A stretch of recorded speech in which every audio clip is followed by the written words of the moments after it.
Սուրբ Անանի Առաքյալի մասունքները Սուրբ Գրիգոր Լուսավորիչը 4 դարի սկզբին բերեց Հայաստան եւ ամփոփեց այս վայրում, որտեղ հիմա Սուրբ Անանիայի մատուրն է կառուցված, եւ Սուրբ Անանիայի մասունքների վրա է, որ կառուցվեց Զորավոր Սուրբ Աստվածածին եկեղեցին։ Եկեղեցին կոչվել նաեւ Սուրբ Անանիայի անապատ, Անանիայի անվան հետ կապված, եւ եկեղեցու մեծ վանական համալիր է եղել, Սուրբ Անանիայի անապատը մեծ դերակատարում է ունեցել հայ ժողովրդի կյանքում քրիստոնեության քարոզության համար։ Հոկտեմբերի 14-ին հայոց եկեղեցին նշում է Սուրբ Առաքյալի հիշատակության օրը։ Նույն օրն է ոգեկոչվում նաև Մատաթիայի, Բարնաբասի, Փիլիպոսի, Հովանեսի, Շիղայի եւ Սիղվանոսի հիշատակը։ Գարեգին II ամենայն հայոց հայրապետի օրհնությամբ Մայրաթոր Սուրբ Էջմիածնից Զորավար Սուրբ Աստվածածին եկեղեցի էր բերվել Սուրբ Անանիա Առաքյալի մասունքակիր աչը։ Տեր Վահանի առաջնորդությամբ թափորը Փարպեցի փողոցում դիմավորեց մասունքը։ Շարականների երգեցողության ներքո մասունքակիր աչը իջեցվեց Սուրբ Անանիայի մատուռ։ Մարդիկ հաղորդվեցին սրբությունից բխող զորությանը։ Իրականում շատ ենք այստեղ գալիս, իրեն բարեխոսություն է խնդրում։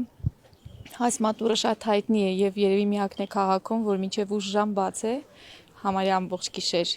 Եվ սա մեր ամենասիրած աղոթատեղին է, որտեղ այդ զորությունը, օշնությունը զգում ենք։ Եվ այսօր մեծ տոն է, կարծում եմ, հայ առաքելական եկեղեցու եւ մեր բոլոր իրեն զավակների համար։ Զորավոր Սուրբ Աստվածածին եկեղեցում օրհնության կարգ կատարվեց։ Անանիան եղել է Դամասկոսի եպիսկոպոսը։ Աստծո հրամանով նա մկրտել է Սավուղին, ապագա Պողոս Առաքյալին։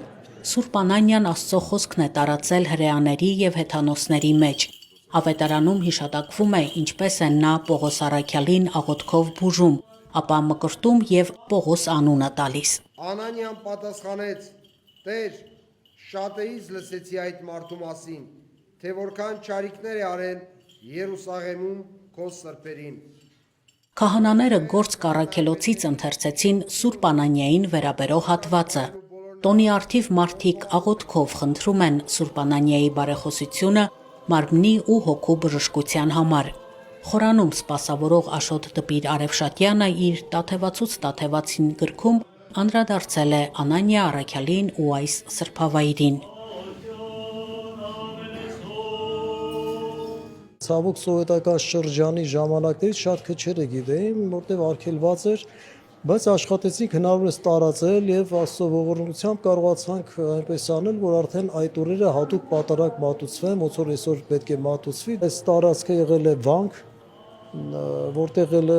մեծ հայրապետ Մովսես Տաթևացին եղել է վանահայր, այստեղ է ծառայել ըստ ավանդության նաև Հովանես Կոզեր մեծ վարդապետ 10-րդ դար Գրիգոր Նարեկացու հետ մեկտեղ եղել են 12 մեծ վարդապետներից մեկը հայոց աշխարհի եւ ներքից է բաժանեցին Փիլիսոփա մեծ վարդապետը, որոնք երեք էլ այստեղ են ծառայել, Մովսես Տաթևացին եղել է վանահայր այստեղ եւ հետագայում դարձել է կաթողիկոս եւ մեծ համբավ է ձեռք բերել եւ համարվել է հայոց երկրորդ լուսավորիչ։ Զորավոր Սուրբ Աստվածածին եկեղեցում պատարագ մատուցվեց։ Պատարագիչը Տեր Հուսիկ քահանա Դոխոլյանն էր։ Պատարագ մատուցվել էր նաեւ հիշատակի օրվա նախօրեին հոկտեմբերի 13-ին Սուրբ Անանիայի մատուռ դամբարանում։ Մասունքակիր Սուրբ աչը եկեղեցում մնաց մինչև երեկո։ Աննա Թամրազյան, Վռամ Խանամիրյան, Եկեղեցական կյանք։